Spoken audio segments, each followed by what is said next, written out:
Hi everybody. Somebody asked me if I would share what I paint with, what is on my palette. So I edited a video from a workshop I led when I explained what each of the 33 paints is that I paint with on my Mijello Fusion palette. So here goes. I have a handout. My request, and I will put it in the email, is that you say to yourself out loud, I won't make this a shopping list. I was reluctant to share what I paint with, like people want paint lists and whatever. And it's like, but don't just go carte blanche buy it because I do. I just need to say that. This is my little disclaimer. Like, please don't go buy these things just because it's Cara's list. So because it's not that I have any like attachment to being the only one who paints this way. It's just because I want them to be your colors. When I first started buying paints, it was all what was light fast. That was it. That was like what was light fast. And then painting enough, I have favorites, and out went ultramarine and in came Indian throne, et cetera, et cetera. So some things on here I don't use too much anymore, but there you have it. Such is life, it's like as soon as you do anything, like codify it, it changes. So I used to put on my palette, and I don't anymore, white. I use it less than I used to, but I used to use Chinese white a lot. I like Chinese white because it seems a little less cold than titanium white. I don't keep it on my palette anymore because it dries readily and it flakes, and then it ends up in everything else, and it tends to kind of pollute with white. And I don't know if you painted with white watercolor, but it's like you'd think that it would be benign, but it's not. It makes a kind of a muddiness, an opacity, and it isn't happy. So when I need a little white, I mostly paint with, I used to paint with aqua cover. Here it is. This is aqua cover, beat up old bottle of aqua cover. It really dries out fast, but you can put water in it, and it was tinted for Arches Natural White, which is the paper I paint with. But they don't make this anymore. And so what is made now is Dr. P.H. Martin's Bleed Proof White. This is very cold white.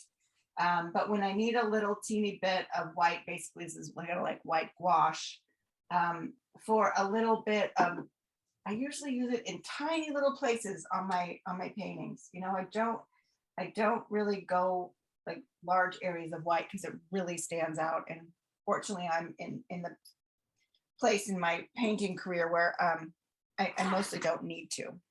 I also, when I want to go right back to white, I can be pretty ruthless with scrubbing.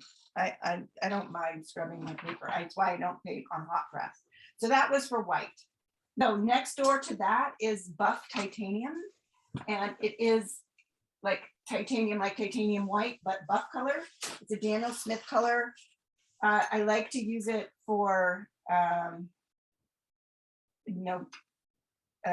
mixed with browns, trunks of trees, that kind of, I noticed that artists go for it because of its color, because it's buff, but it is opaque. And so I caution against just, using it because of its color. You can easily mix that. Well, that color is easily mixed with the three primaries. So anyway, I'm just all for mixing when you want the colors like this, rather than if they're opaque, rather than using it. But I don't think I ever use it straight. I always use it as a mixture when I kind of want to give that dusty quality where white isn't what I want. I want something that's a little more muted. Next door to that is nickel titanate yellow. So it's like, it could be titanium white, buff titanium, and nickel titanate yellow. I don't know what the relationship is in the chemical structure of these things, but it feels like they're related in how they go on the paper. And this is an opaque yellow green, green leaning yellow. I like to use it in succulents, tulip leaves, sometimes tulip petals that have a little bit of green in them. That kind of not the rose, the little fresh green leaves of spring with sun coming through them.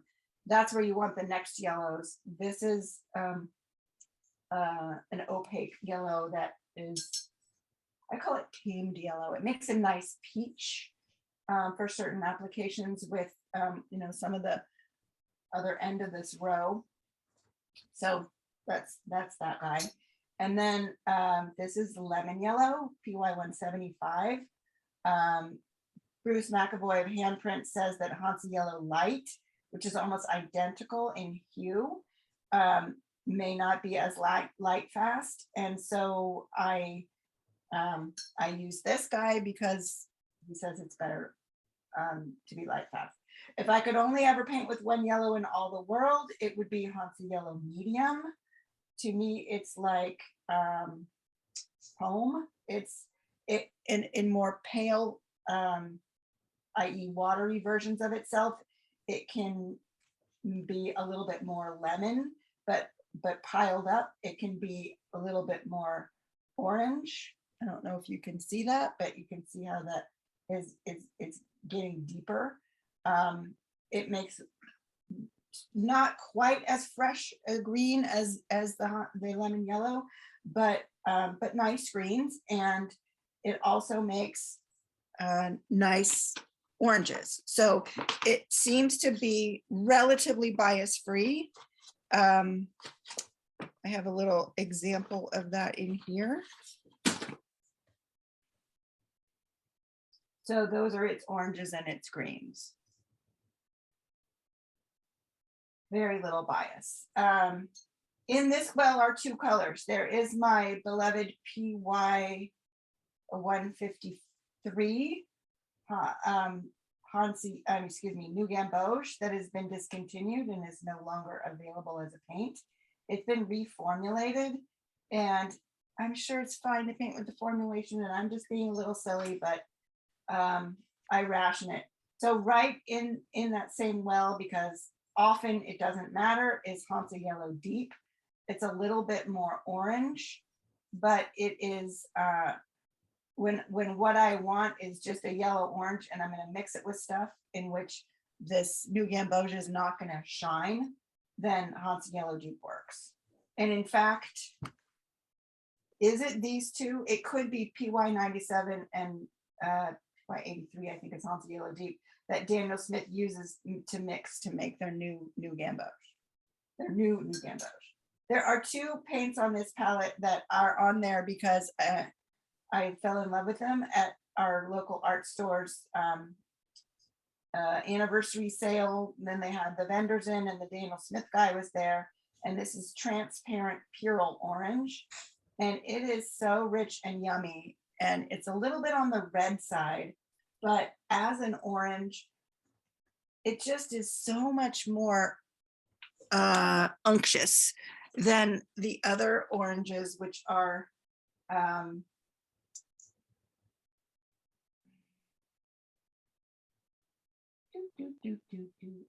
this is permanent orange, PO62, and this is Purell Orange. And Purell Orange is, so there's permanent orange, and there's Purell Orange. And permanent orange is a nice kind of a little bit more on the yellow side. But I so easily mix. It doesn't need a place on my palette. And this guy is kind of pinky, and it just doesn't sing to me. But this one gets to be on my palette because I fell in love with it. So I don't use it all that much, but I have the space, so I use it. Another absolutely must have is after Hansa Yellow Medium is Quinacridone Coral. I can't believe I don't know the PR number for Quinacridone Coral, but I don't. 209, that's right, PR 209. It has this wonderful pinky quality to it, especially when you stretch it out a little bit. Okay, we're just going to do that. We're just going to use this paper. When you stretch it out, it's a little pinky. It makes nice mauve-y violets, and they're not quite as like shocking violet as these guys. And it also makes so gorgeous oranges. I mean, just gorgeous oranges. Well, you may see that. This is Winsor Newton Permanent Rose PV19. It is softer and a little bit lighter than Daniel Smith Quinacridone Rose. I just love it. I just love this color. This color is home to me. I love that paint.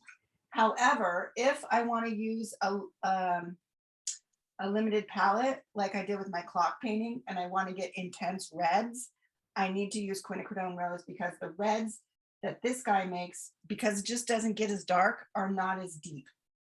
So you can add yellow to this and get red, and these reds are not, they just don't go there with that to that deep red.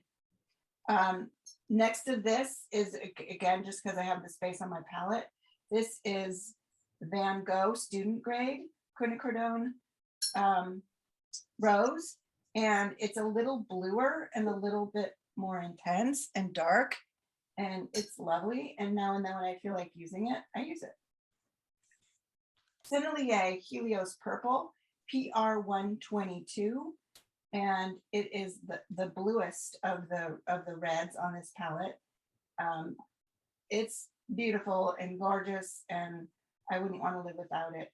I did an experiment once where I mixed Quin Coral and Helios Purple, and I got something that was very close to Permanent Rose.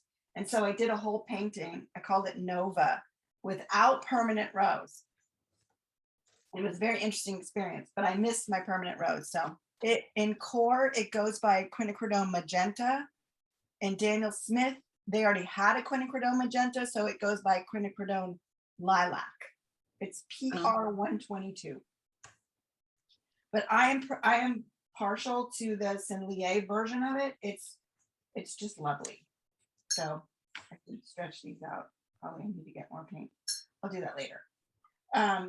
This is the companion to the Transparent Ox Pearl Orange. I fell in love with this one the same day. It's a mixture. It's called Rose of Ultramarine, and it is a combination of ultramarine blue and some version of PV19. I don't know what, but it's a red violet, and it's just rich and yummy, and it will separate with a little bit of extra water because it's got ultramarine in it, and it's I love it, but I don't use it a lot. And this is PV15, which most places goes by ultramarine violet, and it is kind of chalky. So it's Sennelier's color, and they call it blue violet.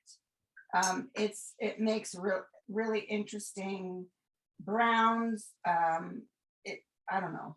I fell in love with it when I was painting this big sycamore tree in the background of these apple blossoms, and I just love what it did when I mixed it with burnt umber. And so anyway, here it is on my palette. It's interesting. It's when you need a purple, because purples can be so intense, like dioxazine / carbazole, PV23, I think it is.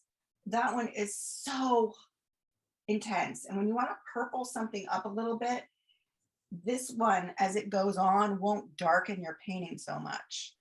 I find even with a lot of water, some of those other pigments, their particles don't reflect light like this one does. This one has a lot of that reflecting quality, and so it's there in my palette. This is a mixture. It's cobalt blue violet. It's cobalt blue with some version of PV15. So that's either something like the Quinacridone violet that I use today, or Quinacridone Rose or Permanent Rose. Those are all PV15. So this I misspoke. I meant PV19. It's just super rich and yummy. It ends up in my shadows a lot, as does this one. You know, like landscapey, and there's plants and there's shadows. I love to, because the cobalt is in it. Cobalt sits up top and reflects light. So it's, it's just because it's fun. I could absolutely live without it. I can mix it with this, which is cobalt blue, and uh, I don't know what it is about cobalt blue, but I see this color and it's like it feeds me through my eyes. I love cobalt blue. The blue of cobalt blue is so gorgeous to me. It makes great violets. I don't use it for greens ever. It goes in that direction, or in the violet direction with its bias. And I'm not partial to violet leaning blues made into green. But I do mix it with green sometimes to make like, and just caught my eye, these kind of, turquoisey colors. They're not as vivid as if you were to use something like phthalo blue. This is Indian throne blue. You've heard quite a bit about this in our workshop. It lives on my palette in the place that used to have ultramarine in it, and it's a violet leaning blue that's clear and not granulating. It's very potent. It makes really gorgeous darks. I love mixing it with sap green for a beautiful, rich, dark green. People paint with perylene green.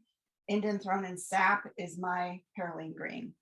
It's just a little more alive than perylene green. Perylene green is more muted. And again, once you're already muted, there's no livening it up in the same way as using more alive colors to start with.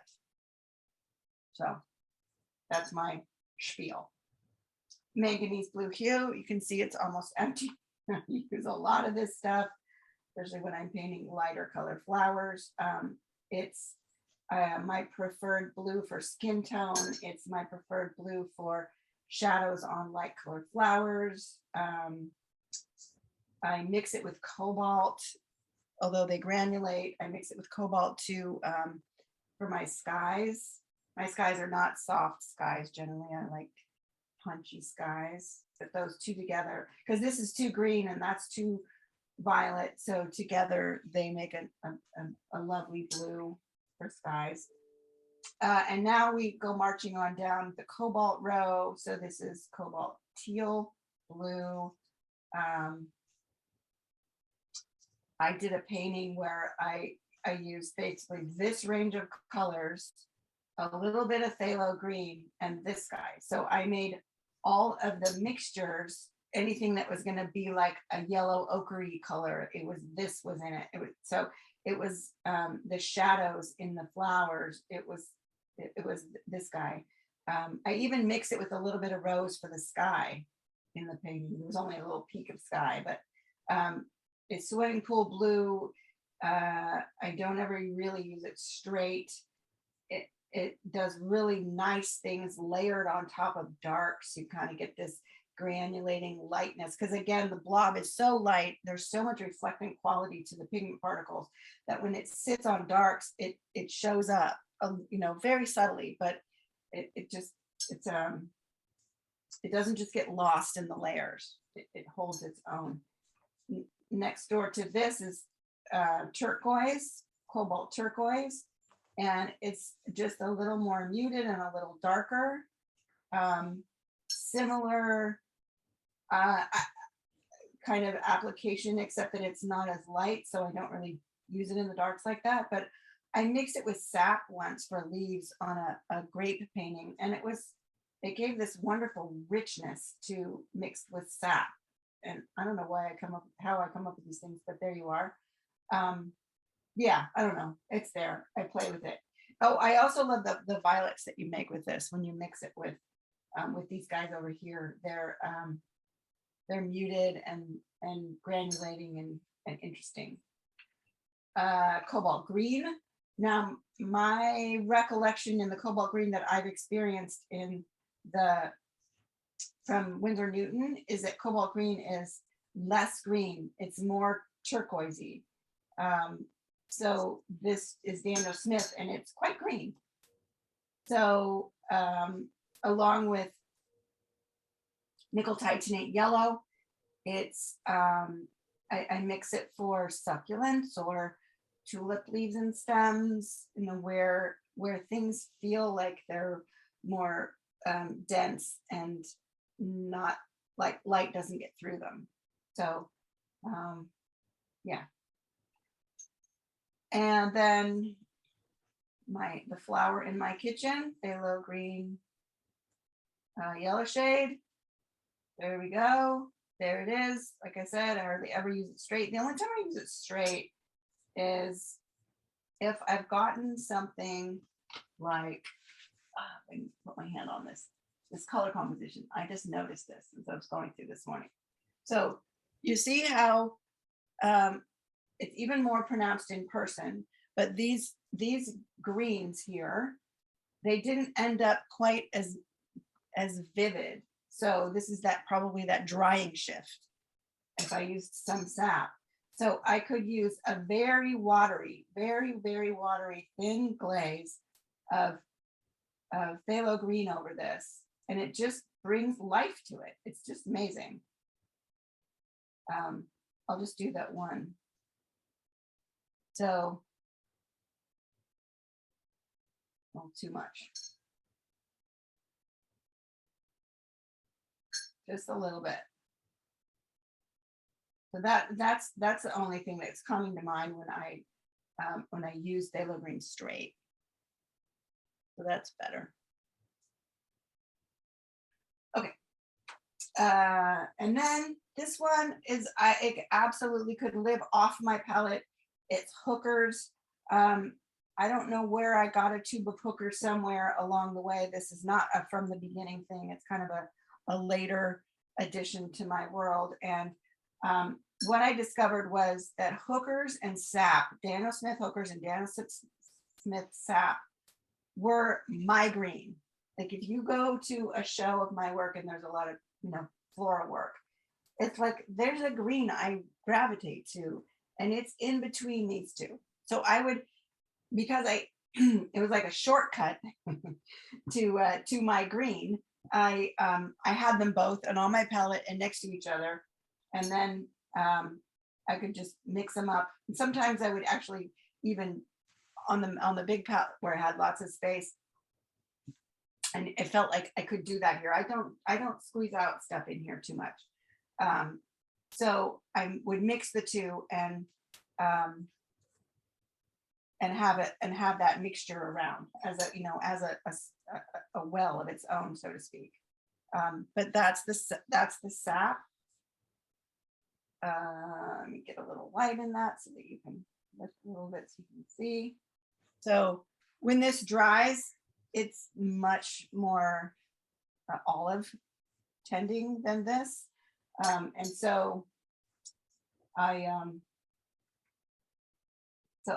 has to get mixed with something, either a little bit of phthalo or, I don't need this Hookers.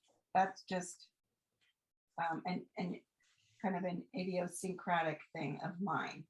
This is Winsor Newton transparent sap green. I meant to say permanent sap green. Much more different, much more in person. I'll send you a photo of this. And so when I found this, I thought, oh, it's really close to these two. It's really, really close to these two. So I have a big tube of it now, and it's the closest to my green in artist grade paint that I've been able to find. So it now has a place in my palette. This is green gold. Green gold used to be its own pigment, and now it's formulated. And I think it actually has PY3, which is the one that Bruce McAvoy, the handprint guy, says is somewhat fugitive. But I found this in here, and I got it from my mom. It's probably all dried up because it's ancient, but this is PG10, which is the real sap green. So I wanted to see what they look like. Yeah, it's a little green. It's a little less green. Yeah, you can see that. So that's the old sap green. And when they formulated it, they made it greener. PG10 is no longer available. And this is another Van Gogh student grade. I really appreciate some of their colors. It's wonderful. This is their sap green, and their sap green is the closest to Cara's green that there is. And again, there's a little drying shift, but there's something about this that this doesn't even do. So there you have it. It's a mixture. I can't remember exactly what it's a mixture of, but it is. This is that really interesting green Apatite Genuine. Uh, it goes on kind of olivey green, but I'm gonna do another like little bit of it over here with a lot of water, and we'll watch what happens. It separates out to be like almost as vivid as phthalo green and brown. So plenty of water. It does this trippy thing, but it's a gemstone that's ground up. So we'll just like a chia pet, watch it do its thing. Nickel azo yellow, and it's over here rather than over here because it's kind of part of my green palette. When I used my big green palette, my separate green palette a lot, it lived on my green palette and not on my you know, the 32 wells in the around. We're heading into more muted quinacridone gold. Quinacridone gold, I use it in greens, I use it in kind of pumpkiny oranges. Yeah, I don't know what else. This is transparent brown oxide. This has replaced burnt sienna on my palette. It's not as red as burnt sienna, but it's not, it doesn't have that quality of painting with dirt. It's just a beautiful, transparent, more brown. It's a little bit on the red yellow side rather than the purple side of brown. But you know, you add it to any of these purples and you get more of a chocolate brown, and it's maybe not this one, either the blue violets. I add it to Indent Throne for black. I can't remember why I decided to use Quin Burnt Scarlet as opposed to Quin Burnt Orange or anything else, but there you have it. It's on my palette. It's maybe because maybe what I was thinking was because I got rid of the more red burnt sienna, that it would be nice to have some red, and I really don't need red's more useful than orange would be, right? So because red is more primary. If I want this to be more orange, I can just go to one of these two. So it's better, I think, to paint with building blocks than it is to paint with mixtures. That said, now we go to two mixtures that are just super interesting. That's why I paint with them. This one is Shadow Violet and this one is Moon Glow. And these two are both ultramarine and viridian. This one has Imperial Orange in it, and this one has PV19 of some sort, like Quin Rose permanent. So that's my palette. That's what I paint with. As you can hear, many of them are not absolute must-haves. I call them the sparkly sandals in my closet, so you can live without sparkly sandals, but they're fun. So these are the 33 paints that are on my Mijello Fusion palette that I use all the time. And if you'd like a PDF of this, go to my website, lifeinfullcolor.com, go to the contact page, send me an email, and I will send you one. Thank you so much for tuning in. Happy painting!